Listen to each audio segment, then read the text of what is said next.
어느 날 예수님과 제자들이 배를 타고 갈릴리 바다를 건너고 있었습니다.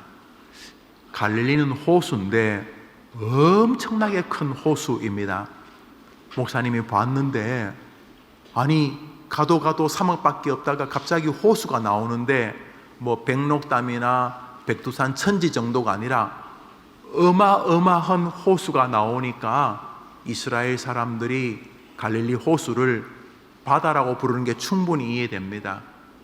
그때 우리 해림교회 성도님들과 성지순례를 갔었는데 빨리 코로나가 끝나고 우리 성도님들과 함께 다시 가고 싶은 마음이 커요. 같이 교제도 하고 우리 주님이 거니셨던 곳에서 우리가 감동받고 또 생각도 깊어지는데 갈릴리 바다는 참 저는 굉장히 감동스러웠어요. 다른 지역들은 많이 변했는데 갈릴리 바다는 2000년 전 그 바다 그대로예요. 갈릴리 바다 위에 배를 타고 있는데 큰 감동이 왔어요. 2000년 전 이 바다 위에 주님이 서서 설교하신 장면이 성경에 나오니까요. 자, 그 갈릴리 바다가 그 옆에 숙소를 이렇게 잡았었는데 밤새도록 이 파도 소리가 들리는 거예요. 철렁철렁. 그래서 정말 희한해서 아니 호수에서 어떻게 바다 파도 소리가 엄청나게 호수가 크니 바람이 부니까 정말 바닷가에서 파도 소리가 들리더라고요. 큰 바다. 거기서 익사사고도 굉장히 자주 난다는 거예요. 굉장히 깊고 물이 많기 때문에. 어느 날 예수님과 제자들이 탄 배가 갈릴리 바다를 지나는데 정말 갑자기 풍랑이 일어가지고 배가 거의 뒤집어질 지경이 되었어요. 갑자기 순식간에 벌어진 일이었어요. 베드로, 안드레, 야고보, 요한은 직업이 어부입니다. 바로 그 갈릴리 바다에서 어부 일을 하다가 예수님을 만났거든요. 나를 따라오너라. 내가 너를 사람 낚는 어부가 되게 하겠다. 그래서 예수님 만난 직업이 어부였는데 이들이 풍랑이 부니까 자기들 기술 가지고 배를 좀 안정시켜 보려 했겠지요. 파도가 막 치고 물이 넘어와서 어떻게든 배를 살려보려고 했는데 너무 심각해져 버렸어요. 순식간에 이 제자들의 마음에 스치고 지나간 게 있었어요. 죽음. 세상에 어부가 물에 빠져 죽다니. 폭풍이 치니까 헤엄도 칠 수가 없고 어떻게 살 방법이 없었어요. 계속 머리 위로 이 엄청난 물 파도가 쓰나미처럼 밀려오니까 숨을 쉴 수가 없었어요. 사람이 차가운 물에 얼마나 견딜 수 있겠어요. 심각한 죽음의 두려움이 몰려왔어요. 너무너무 두려워서 어찌할 바를 몰라 하고 있을 때에 그 두려워하는 제자들을 향해서 예수님께서 이렇게 말씀하셨어요. 우리 마태복음 8장을 읽어봅시다. 시작. 예수께서 이르시되 어찌하여 무서워하느냐 믿음이 작은 자들아 하시고 곧 일어나사 바람과 바다를 꾸짖으 아주 잔잔하게. 그러니까 파도가 주님의 의도 안에서 부러진 게 틀림없어요. 제자들의 믿음을 다시 한번 곧세우고 싶으셨던 거예요.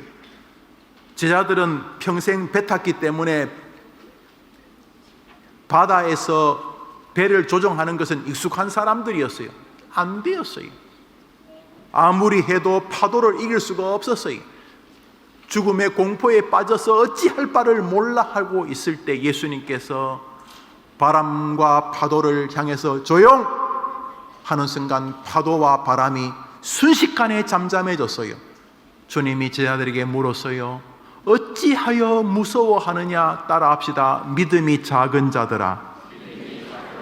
그러니까 무서움의 가장 큰 이유가 뭐 때문이라는 거예요? 믿음이 작았기 때문이라는 거예요. 믿음이 작았기 때문에. 이 초등학생밖에 안 되었는데 나 취직 어떻게 하지? 나 대학교 어떡하지? 우리 집은 가난하면서 어떡하지? 이렇게 지금 초등학생밖에 안 되는데 자꾸 그렇게 미래를 무서워한다면 여러 이유가 있어요. 맞아요. 파도가 부니까 무섭지.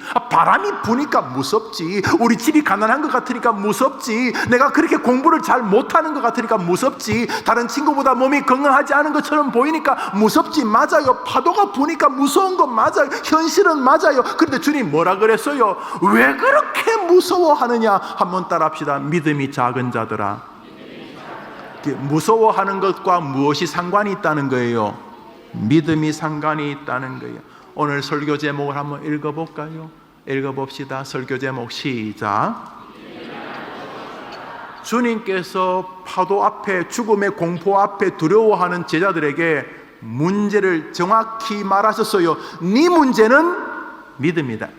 어이 망월초등학교 2학년 학생, 어이 김영호 목사, 어이 김장로, 박장로, 임마누엘 찬양의 성가대원, 너 말이야, 너의 문제가 뭐냐 하면 믿음이다. 누가 그랬다고요? 예수님. 아브라함이 그래도 그런가? 바울이 그래도 그런가? 그 정도일 테. 예수님이 너의 문제는, 네가 그렇게 무서워하는 이유는 믿음이 작기 때문이다, 그러신 거예요. 뭐 다른 사람이 그런 말 하면 뭐 그런가 보다 싶지만 예수님이 하셨기 때문에 이것은 굉장히 심각한 주제예요. 의사, 누가 직업이 의사분들은 뭐 대충 할 수 없잖아요. 다른 것은 대충 해도 의사가 대충 하면 되겠어요, 안 되겠어요? 사람 간호사가 묻습니다. 선생님, 이 사람 그 췌장 쪽에 암이 있다는데 어떻게 수술, 어느 부위를 자르면 될까요? 대충 잘라요. 그러면 돼요, 여러분? 안과 의사가 눈이 지금 심각한데 어떻게 고치면 됩니까? 대충 그냥 흡입하면 돼요. 그러면 됩니까? 안 되죠. 의사는 정확 1mm까지도 정확하게 신경을 건들지 않고 정확하게 해야 안 되겠어요. 그 의사 누가는 이때의 본문의 사건을 의사의 눈으로 정확하게 기록하고 있습니다. 제자들에게 이렇게 말씀하셨다는 거예요. 누가복음 8장을 읽읍시다. 시작. 한 번 더 시작. 한 번 더 합시다. 너희 믿음이 어디 있느냐? 한번 우리 자기 해볼까요? 내 믿음은 어디 있을까? 한번 시작. 여기 있을까? 여기 있을까? 여기 있을까? 여기 있을까? 내 믿음은 주일날 힘겹지만 엄마 아빠가 깨워서 억지로 눈 비비면서 귀찮고 안 갈 수 없을까 생각하면서 어쩔 수 없이 나오는 그 정도에 있을까? 내 믿음은 어디에 있을까? 주님께서 제 아들에게 너는 계속 세상을 사는 동안 너 자신에게 물어봐야 된다. 무엇을요? 나는 왜 임마누엘 찬양대를 하고 있을까? 내 믿음은 어디 있을까? 내 믿음은 어디에 있을까? 주님이 물으는 훗날 누가는 이 사건이 굉장히 자신에게 큰 영향을 준 것입니다. 그래서 계속 묻습니다. 내 믿음은 어디 있을까? 이 누가는 훗날 사도 바울 곁에서 발견되어집니다. 사도 바울이 마지막 유서를 쓰는데 디모데후서입니다. 디모데후서 때 대만은 세상을 사랑하여 나를 버리고 갔고 다 갔는데 마지막 사도 바울의 마지막 서신, 신약 성경 절반을 기록했던 사도 바울의 마지막 서신 디모데후서 로마 감옥에서 바울이 뭐라고 말하냐면 모두가 다 나를 버리고 갔는데 누가만 나와 함께 있느니라, 이렇게 말. 멋진 이름 누가. 아마 바울의 주치 역할을 했던 것 같아요. 누가만 나와 함께 있느니라. 누가는 이 말씀을 죽을 때까지 스스로에게 물었던 거예요. 내 믿음은 어디 있을까? 저렇게 복음 전파에 쓰임받는 사도 바울 곁에서 내가 있어야 될 것인가 없어야 될 것인가? 누가는 끊임없이 자신에게 물었어요. 내 믿음은 어디 있을까? 여러분 오늘 헌금했죠? 헌금 장난처럼 한 사람도 있고 감격스럽게 한 사람도 있을 거예요. 하나님이 그 부자가 여러분이 매주일마다 지구를 대한민국 땅덩어리 정도가 아니라 지구를 한 개씩 하나님께 드리면 하나님이 엄청 좋아하실까요? 지구. 매 예배 때마다 지구를 한 개씩, 미국을, 일본을 드리는 게 아니라 지구를 매 예배 때마다 새벽 예배 때도 지구, 오후 예배 때도 지구, 주일 예배 때도 지구, 금요 예배 때도 하나님께 헌금으로 지구를 드리면 하나님이 엄청 감동하실 거예요. 온 세상이 다 당신 건데, 그런데 여러분의 헌금을 주님이 기뻐하신다니, 여러분이 헌금을 드리는 것 자체가 잘 한번 생각해 보면 엄청난 일을 하나님이 여러분에게 요구하시는 거예요. 여러분을 원하는, 여러분의 마음, 여러분의 보물, 여러분의 돈 있는 곳, 이런 마음 있잖아요. 그래서 모든 면에서 여러분 부모님이 11조 생활을 하죠. 열심히 한 달 동안 사는데 10분의 1을 헌금한다, 쉬운 거 아니에요. 그렇지만 잘 보세요. 거기 믿음이 있어요. 내가 이렇게 한 달을 사는 것이 전적인 하나님의 은혜였구나를 기억하는 거예요. 헌금할 때도 물어요. 내 믿음이 어디 있는가? 사람들하고 말할 때도 내 믿음이 어디 있는가? 누가에게 이 사건은 굉장히 중요한 것이었고, 그의 마지막 생애는 감옥에서 순교하기 직전에 바울 곁에서 발견됩니다. 그는 하늘나라 갈 때까지 내 믿음이 어디 있는지를 물었던 인물이었습니다. 동시에 누가를 누가 되게 만들었던 것은 그의 믿음이었음을 알 수가 있습니다. 예수님이 길 가실 때에 12해 혈루병 걸린 여인이 있었습니다. 혈루병은 요즘으로 하면 부인병이에요. 남자들은 잘 모르지만 여성들에게는 이제 부인병이라는 게 있어요. 뭐 아기를 낳는 과정 가운데 생길 수도 있고, 또 다양한 오염된 환경 때문에 생길 수도 있고, 이 병이 성경에는 불결하다 그래가지고 이 병에 걸린 여인은 예배를 못 드리게 했어요. 그 여인하고 접촉하는 사람도 불결하다 그래서 이 여인은 가정이나 종교 공동체에서 따돌림을 받았어요. 그런데 성경에 의하면 이 여인이 용한 의사, 용한 사람에게 아무리 가도 있는 재산을 다 낭비할 만큼 했지만 고칠 수가 없었어요. 몸은 비쩍비쩍 말라갔을 거예요. 몸이 아픈 것보다도 사람들에게 에이 저 더러운 거 야 오지마, 너 때문에 나까지 예배 못 드려, 이러면서 사람들에게 이 마음으로 미움받는 건 더 힘들었을 거예요. 더 힘들지 않았겠어요? 몸도 마음도 많이 만신창이가 된 어느 날 예수님이 자기 마을로 지나간다는 이야기를 들었어요. 이 여인은 나도로 다니면 안 되거든요. 이 여인하고 접촉하는 사람마다 불결해지니까. 그런데 이 여인은 가슴이 뜨거워졌어요. 혹시 저분이 나를 고칠 수 없을까? 예수님이 지나간다는 소식이 들립니다. 동네에서 막 사람들이 시끌벅적 합니다. 그러더니 보니 이 여인이 옷을 덮어쓰고 얼굴을 다 가리우고 오직 한 가지 일념, 저 예수님 한번 만나봤으면 좋겠다 싶은데 되나요? 이야, 목사님이 학교를 다닐 때 전철을 타고 저 사당동을 갔는데, 야, 아침에 요즘도 있어요. 푸시맨 있어요. 뒤에서 탄데 밀어준 사람 있어요. 빨리 대답해봐. 있어요 없어요? 한성희 지휘자 있어요? 요즘은 없어요. 다 어디 갔어요? 세상에 그 말이 안 되는 거죠. 전철 안에 사람이 더 탈 수 있도록 뒤에서 밀어. 그게 아르바이트생이야. 밀면은요, 많은 지하철 신기한 거 한두 가지가 아니에요. 신기한 거 한두 가지가 아니에요. 가방을 들고 있다가 가방 손을 놔도 가방이 안 떨어져요. 이야, 너무너무 신기해요. 너무너무 신기해요. 그래서 같이 전도사님들이 탔는데 나는 좀 앞에 타고 전도사님은 뒤에 탔는데 둘이 뭘 말해야 되는데 말할 수가 없어. 막 옆 사람하고 얼굴하고 부딪혀가지고. 그러니까 이 지하철에서는 여기서 저 칸까지 건너갈 수가 없어. 너무 사람이 꽉 차 있어가지고. 손잡이를 안 잡아도 안 넘어져. 이야, 예수님 살아계실 때 예수님은 슈퍼스타예요. 슈퍼스타. BTS가 다음 주에 우리 교회 와요 라고 하면은 얼마나 많이 모이겠어요. 그런 것처럼 예수님은 BTS 1000배보다도 더 대단한 인물이었어요. 그때 배고플 때 예수님 기도하면 보리떡 5개와 물고기 2마리로 몇천 명을 먹이고도 남았으니까, 또 아픈 사람 예수님 기도하면 병 낫기도 하고 그랬으니까, 예수님이 가는 곳마다 완전히 지저스 크라이스트 슈퍼스타예요. 정말 예수님 가시는 곳마다 사람들이 인산인해를 이루었어요. 그래서 이 여자가 이 병 걸린 이 한두에 달에 12년간이나 여러분 초등학교부터 고등학교 졸업할 때까지 12년간이나 병 때문에 괴로움을 당하는 이 여인이 예수님 만나보고 예수님 저 한번 기도해 주세요 그 말 하고 싶은데 너무 사람이 많아가지고 예수님 앞으로 갈 수가 없었어요. 그래서 겨우겨우 뚫고 들어가서 예수님 뒤에 가니 이스라엘 사람들의 옷은 좀 펄렁펄렁거리잖아요. 그래서 예수님 옷자락을 잠시 만졌어요.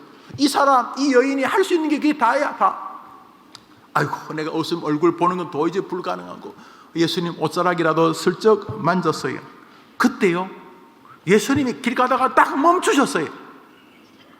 그리고는 누가 내 몸에 손을 대었느냐 이렇게 물으셨어요. 그때 이 말하기 좋아하는 베드로가 아이고 예수님 지금 수십 명이 예수님한테 들러붙어 있고 지금 수백 명이 수천 명이 밀고 당기는데 누가 예수님에게 손댄다는 게 말이 됩니까? 보십시오, 지금도 예수님하고 내 어깨하고 붙어 있지 않습니까? 예수님 옆에 지금 수십 명 수백 명이 그냥 만원 지하철처럼 막 붙어 있는데 예수님께 누가 손댔는지 어떻게 합니까? 그랬더니 아니,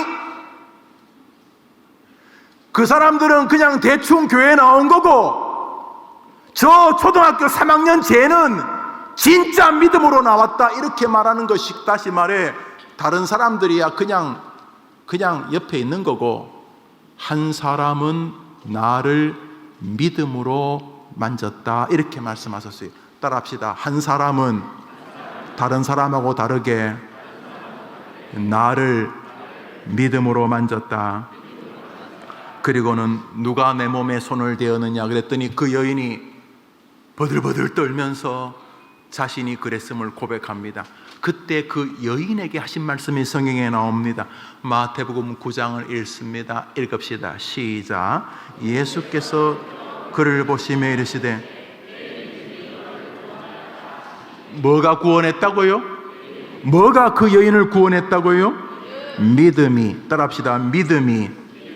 그러므로 믿음이 없이 교회 생활하는 것은 정말로 힘든 일이고 우스운 일이고 황당한 일입니다. 그러므로 여러분 아동부의 교사님이나 우리 부모님이나 목사님이 기대하는 것은 여러분에게 믿음이 생기기를 원하는 것이에요. 믿음이 없이는 아무것도 안 되기 때문에 그래요. 로마서 3장을 읽겠습니다. 읽읍시다. 시작. 사람이 의롭다 하심을 얻는 것은 율법의 행위에 있지 않고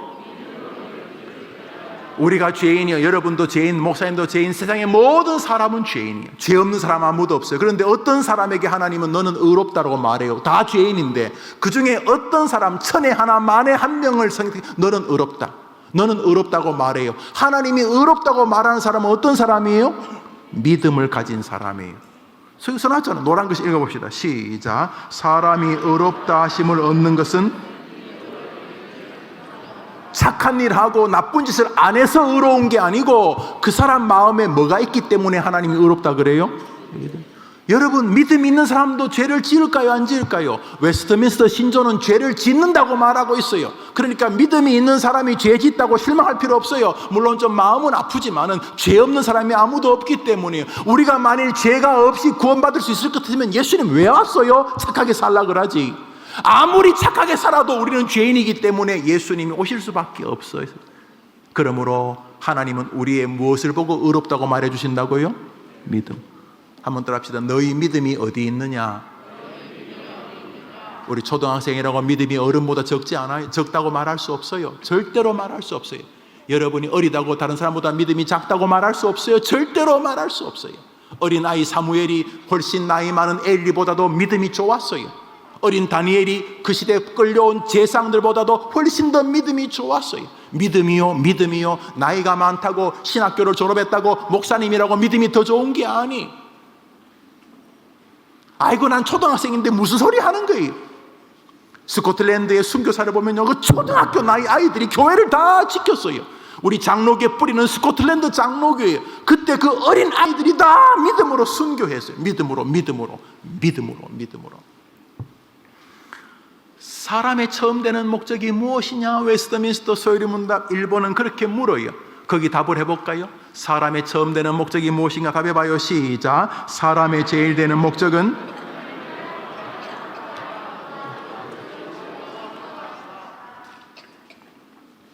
사람의 목적. 하나님이 김용호 목사를 왜 살려두시냐면 하나님을 기쁘시게 하려. 어떻게? 열심히 설교해서 또 성도들이 말씀을 깨닫고 또 설교 도중에 혹시나 은혜를 받아서 아이고 하나님 감사합니다 그러면서 그러면 하나님이 우리가 설교하는 것을 통해서 우리 성도들이 은혜를 받으면 아이고 하나님 감사합니다 그러면 하나님이 기쁘시죠. 결국은 김용호 목사가 살아있는 이유는 하나님을 기쁘시게 하기 위함인 거죠. 여러분도 마찬가지 열심히 공부하고 최선을 다하는 삶을 살면서 주변 사람들이 아이고 교회 다니는 아이들이 훨씬 더 낫네, 그래서 교회 다니는 아이들이 훨씬 더 낫네라는 소리를 통해서 결국 교회의 머리이신 우리 예수님의 얼굴이 기뻐지고 하나님이 기뻐지는 것이 우리 목적이니까 우리 공부하는 목적도 하나님을 기쁘시게. 돈 버는 것도 열심히 돈을 벌 때 아, 저 사람 참 돈을 성실하게 버네, 돈도 멋지게 벌지만 돈도 참 멋있게 쓰네, 그래도 예수 믿는 사람들이 낫네, 이렇게 해서 돈 벌고 돈 쓰는 일을 통해서 예수님의 이름이 높아지고 하나님이 기뻐지는 것을 위해서 우리 세상은 돈 벌고 사는 거예요. 결국 인간의 목적은 무엇이냐? 하나님을 기쁘시게 하기 위한 것이요. 신조는 그렇게 말해요. 사람이 하나님을 기쁘시게 하려고 마음을 딱 정해야지 제대로 된다는 거예요. 찬양대도 우리가 하나님을 정말 기쁘시게 되는데 이래야지 즐겁고 기쁘다는 거예요. 목사도 하나님을 기쁘시게 하는데, 예수 믿는 정치인들도 내가 진짜 하나님을 기쁘시게 하는데, 학교에서 학생을 가르치는 예수님 믿는 선생님도 내가 정말 하나님을 기쁘시게 되는데, 병원에서 환자를 치료하는 의사 선생님, 간호사 선생님도 내가 정말 하나님을 기쁘시게, 이렇게 하는 동안 우리의 삶은 진짜 원래 하나님이 원하는 삶을 살게, 사람다운 삶, 짐승 같은 삶이 아니라 사람다운 삶을 사는 거예요. 한번 더 합시다. 우리는 하나님을 기쁘시게 하기 위하여 지금 여기 존재한다. 아이고 뭐 여러분에게 존재란 말씀이 어려운데요, 성경은 그렇게 말한다는 거예요. 그러면 어떻게 하면 하나님 기쁘시게 하는데요? 하나님께 뭐 어떻게 날마다 그냥 학교도 안 가고 하루 종일 교회에 있으면 하나님 기뻐할까요? 내가 어떻게 하면 하나님 기뻐할까요? 내가 월급을 받아서 돈 하나도 안 쓰고 100% 다 헌금만 하면 하나님 기뻐하실까요? 내가 어떻게 하면 하나님을 기쁘시게, 하나님 기쁘시게 하는 게 사람이 처음 되는 목적이고 하나님이 나를 만드신 이유라고 하니까, 근데 하나님 기쁘시게 하고 싶은데 내가 어떻게 하면 하나님을 기쁘시게 할 수 있을까요? 그것이 내 인생의 숙제 같은데, 하나님 내가 어떻게 하나님 기쁘게, 목사님 내가 어떻게 하면 하나님을 기쁘시게 할 수 있어요? 오늘 성경 본문이죠. 오늘 설교 본문 읽습니다. 시작.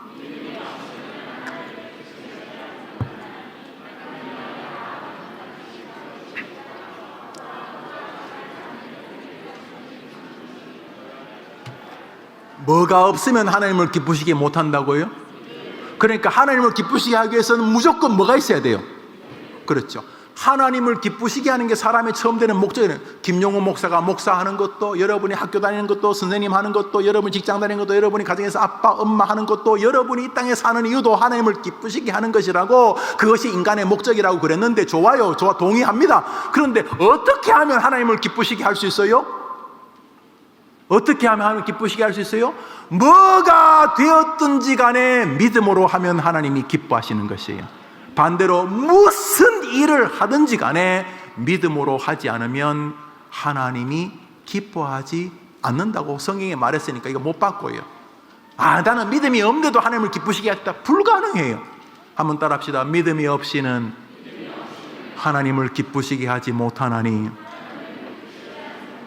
그러니까 하나님을 기쁘게 하려면 뭐가 있어야 돼요? 목사님이 하나님을 기쁘시게 하려면 목사님에게 뭐가 있어야 돼요? 여러분이 이 땅에서 공부를 하거나 직장을 다니거나 결혼을 하거나 아이를 기르거나 뭐 정치를 하거나 뭐 여러분이 무슨 일을 하더라도 하나님을 기쁘시게 하려면 여러분에게 뭐가 있어야 돼요? 믿음이 있어요. 그러므로 믿음이 없이는 기적도 일어나지 않고, 믿음이 없이는 두려움과 걱정과 무서움에서 벗어날 수도 없고, 믿음이 없으면 병이 낫지도 않고, 믿음이 없이는 하나님을 기쁘시게도 할 수 없기 때문에 무조건 우리들에게는 뭐가 있어야 돼요? 믿음이 있어요. 그런데 알았어요, 믿음 있어요. 믿음 때문에 교회도 나왔으니까. 그런데 목사님, 믿음이 뭐예요? 오늘 설교 제목, 믿음이란 무엇인가? 이제 성경 본문을 자세히 읽습니다. 믿음이란 저 본문 읽습니다. 시작.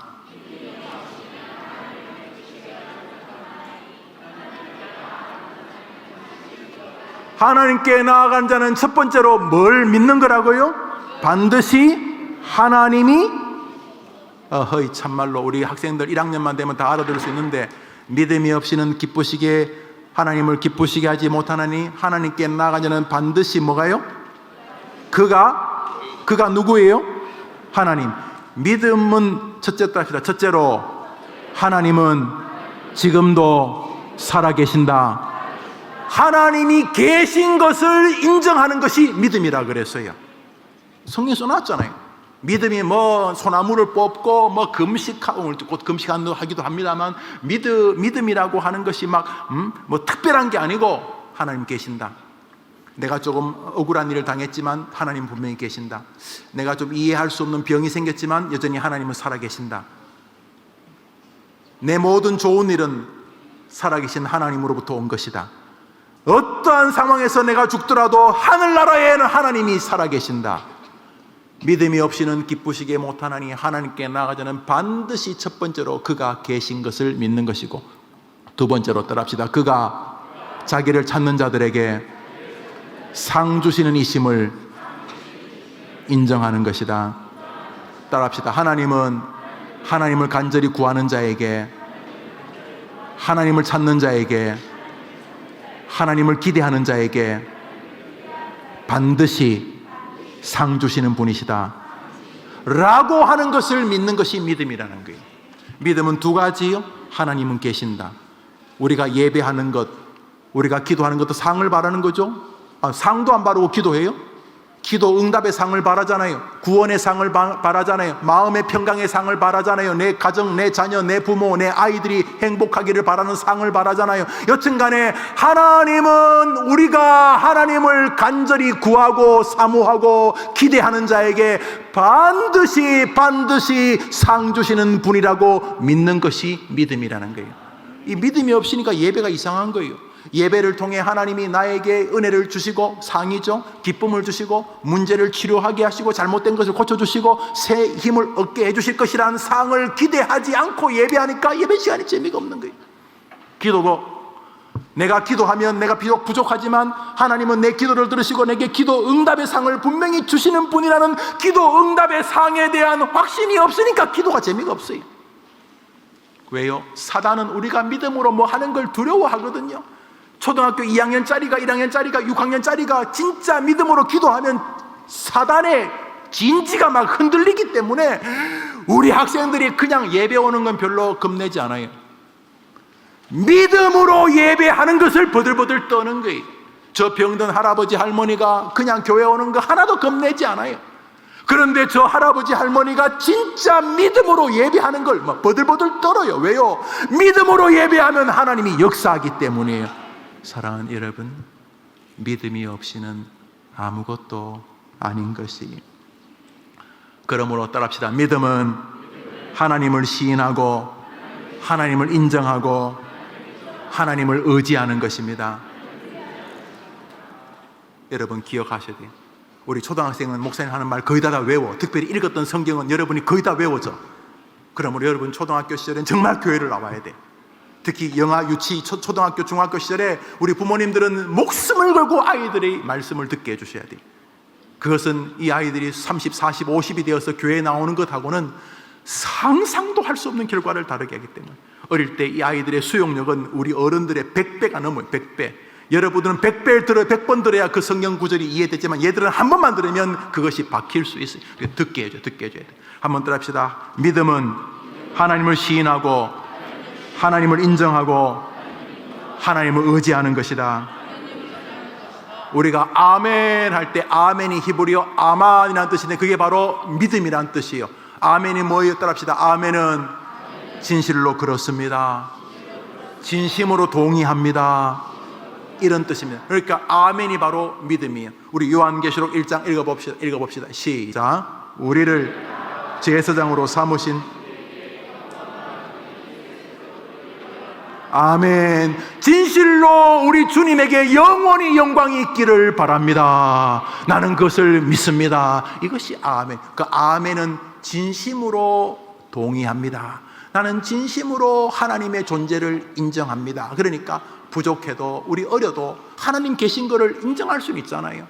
내가 기쁠 때도 하나님 나를 사랑하시는구나. 내가 좀 힘들 때도 그렇지만 여전히 하나님 살아계시지. 이렇게 하나님을 범사에 인정하는 게 믿음이라고 성경은 말해요. 히브리서 11장 6절 이제 본문을 다시 한번 잘 읽습니다. 시작. 믿음이 없이는 하나님을 기쁘시게 하지 못하나니 하나님께 나아가는 자는 반드시 그가 계신 것과 또한 그가 자기를 찾는 자들에게 상 주시는 힘을 믿어야 할지니라. 결국 믿음은 두 가지. 하나는 하나님이 계신다, 하나님이 범사에 살아계신다, 하나님 존재하신다. 하나님은 분명히 지금도 우리 곁에서 역사하고 계시는 살아계신 하나님이시다. 하나님의 존재를 인정하는 거예요.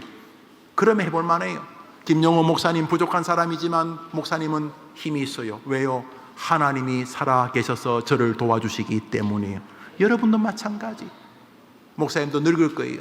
목사님도 병이 생기지 않겠어요? 지금도 뭐 조금씩 아플 수 있는데 이제 목사님이 60, 70, 80 되면 뭐 그때 살아있다면 계속 조금씩 늙어가겠죠. 목사님 지금 특별히 먹는 약은 없는데 이제 곧 먹는 약이 많이 생기겠죠. 뭐 어딘가 수술이 생기거나 뭐 종양이 생기거나 뭐 목사님도 늙어가. 여러분도 마찬가지예요. 그러나 목사님이 늙어간다고 해서 하나님이 살아계시지 않은 건 아닌 거예요. 그러므로 여러분도 평생 동안 하나님, 저는 해림교회 아동부회 출신인데요, 저는 하늘나라 갈 때까지 어떠한 상황에서도 하나님이 살아계신 것을 인정하며 살 것입니다. 믿음의 다짐이 있는 아침 되기를 축복합니다. 잠언서를 읽습니다. 시작. 너는 마음을 다하여 여호와를 의뢰하고 내 명철을 의지하지 말라. 너는 범사의 그를 인정하라. 노란 글씨만. 시작. 너는 마음을 다하여 여호와를 의뢰하고 너의 명철을 의지해. 너 엄청 똑똑한 척하지 마라. 네가 믿어야 될 것은 누구냐? 너희 하나님이시다. 너는 마음을 다하여 범사의 여호와를 인정하라. 하나님을 범사에 살아계신다고 인정하라. 그리하면 너의 길을 지도하여 주시리라. 우리 아동부 학생들 머릿속에 마음속에 콱 박아서 나는 하나님 살아계신 것을 절대로 부정하지 않을 것입니다. 다짐하는 믿음의 용사들이 되기를 바랍니다. 자, 그러면 알았어요, 목사님. 하나님 살아계신 거 인정할게요. 그런데 어떻게 인정하는 거예요? 인정하라는 것까지는 내 동의가 되는데 어떻게 하는 게 하나님이 살아계신다는 것을 인정하는 거예요? 하나님은 우리가 인정하는 것이 두 가지로 당신에게 접수된다고 말했어요. 한번 더 합시다. 하나님은 우리가 하나님을 인정하는 것을 두 가지로 점검하신다. 로마서 10장을 읽습니다. 로마서 10장 시작. 뭐로 다시 읽습니다. 시작. 또 하나님께서 그를 죽은 자 가운데서 살리신 것을 뭐로 그러니까 뭐와 뭐로? 입과 뭐로? 마음으로 하나님을 시인하면 야, 제가 나를 하나님이 살아있다고 진짜 제가 나를 인정하는구나 라고 인정하는 거예요. 뭐와 뭐로? 근데 뭐가 먼저 나와요? 입이 먼저 나와요. 마음에 있는 것이 입으로 나오는 거 맞는데요? 아니에요. 입으로 말하는 것이 마음에 작용을 하기 시작해요. 그러니까 여러분이 계속 입으로 시인해야 돼요. 입으로 하나님 살아계십니다. 내가 부족하지만 하나님은 나를 위해 예수님 보내주셨습니다. 나는 해림교회 사람이고 해림교회 하나님께서 역사하시고 나는 하나님을 통해서 하나님의 구원자녀가 되었습니다. 끊임없이 뭐로 하나님을 시인해요. 뭐로? 입으로. 그리고 뭐로? 그래서 끝이 없이 입으로 마음을 다스려야 돼. 어이, 하나님 계셔, 두려워하지 마. 또 마음으로 너 하나님 고백하는 말 해야 돼. 입과 마음이 계속 멀려 하나님을 시인해야 되는 거예요. 우리 다시 읽읍시다. 시작. 내가 만일 내 입으로 예수를 주로 시인하며 또 하나님께서 그를 죽은 자 가운데 살리신 것을 내 마음에 믿으면 구원을 얻으니 사람이 마음으로 믿어 의에 이르고. 하나님은 우리가 무엇과 무엇으로 하나님을 시인하기를 바라요? 입과 마음으로. 설교를 마칩니다. 믿음은 무엇인가? 하나님은 살아계십니다. 하나님은 지금도 자기를 찾는 자들에게 상 주시는 분이십니다. 그러므로 나는 끝까지 하나님을 시인하며 살 것입니다. 기쁠 때는 당연히 하나님 할렐루야, 하나님 감사합니다, 오늘 여러 감사한 놈들이 많은데 하나님 감사하며 기쁠 때도 감사하지만 힘들 때도 조금 힘이 들지만 하나님 괜찮아요. 여전히 하나님 살아계시고 하나님 날 사랑해서 예수님까지 주신 분이니까 고통에는 뜻이 있을 줄 알아요. 풍랑과 파도가 불어도 여기에서 주님은 내 믿음을 점검하기를 원하신다고 저는 믿어요. 그러므로 아무리 어려워도 나는 믿음을 버리지 않을 거예요 라고 고백한 학생들 되기를 바랍니다. 믿음이 없이는 기쁘시게 못하나니 하나님께 나아가는 자는 반드시 그가 계신 것과 또한 그가 자기를 찾는 자들에게 상 주시는 자이심을 믿어야 할지니라. 우리 어른들, 이 아이들이 조국교회 전부입니다. 대한민국 교회 약 60%가 주일학교가 없습니다. 한 해 약 10만 명 정도 주일학생들이 세상으로 나가기 때문에 앞으로 약 7년에서 10년 뒤에면 공식적으로 주일학교는 거의 사라지게 될 것입니다. 저는 역사를 전공했는데 불행하게도 저희 예측도 비슷합니다. 그렇다면 그루터기가 필요합니다. 다 잘라도 마지막 씨앗은 남아 있어야 되는데 몇몇 교회가 그 역할을 하게 하실 것입니다. 해림교회 주일학교가 아이들만 피자 주고 치킨 주고 과자 주고 보관하는 교회가 아니라 아이들에게 하나님의 말씀을 가르치고 이 아이들이 자신의 하나님을 고백하는 아이들로 자랄 수 있는 교회가 되도록 여러분이 지원해 주시기를 바랍니다.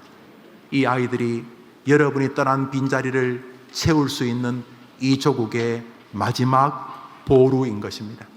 60이 넘으신 분들, 여러분 잠시 후에 빈자리가 비게 될 때에 이 아이들이 목숨 걸고 자신이 있는 자리에서 믿음의 길을 걸어갈 때 이 아이들을 통해 하나님 다시 조국에 부흥을 주시지 않겠습니까?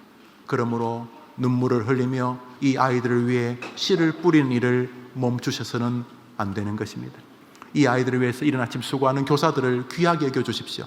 이들을 축복해 주십시오. 이 아이들이 우리의 미래고 여러분의 후손들이 이 조국의 미래이기 때문입니다. 그런데 이 아이들이 부디 숫자만 많아지는 것이 아니라 우리 해림교회 참 많이 오는데 믿음의 아이들이 되도록 기도해 주시기를 바랍니다. 학생들도 기억하십시오. 교회 와서 재밌는 거 좋아요. 모든 것이 재미와 상관이 있으니까 중요해요. 설교도 가급적 재밌으면 좋지요. 예배도 재밌어도 좋아요. 그러나 정말 중요한 것은 믿음이에요. 하나님은 여러분이 여러분 마음에 진짜 하나님이 계시다는 것을 믿는 것을 기대하고 계시니까 우리 학교요, 세상, 가정 어디에서도 여러분의 믿음이 흔들리지 않기를 기도하시기를 바라요. 우리 마지막 성경 구절 읽고 마치겠습니다. 오늘 본문입니다. 오늘 본문 히브리서 11장 6절을 읽고 마칩니다. 읽읍시다. 시작.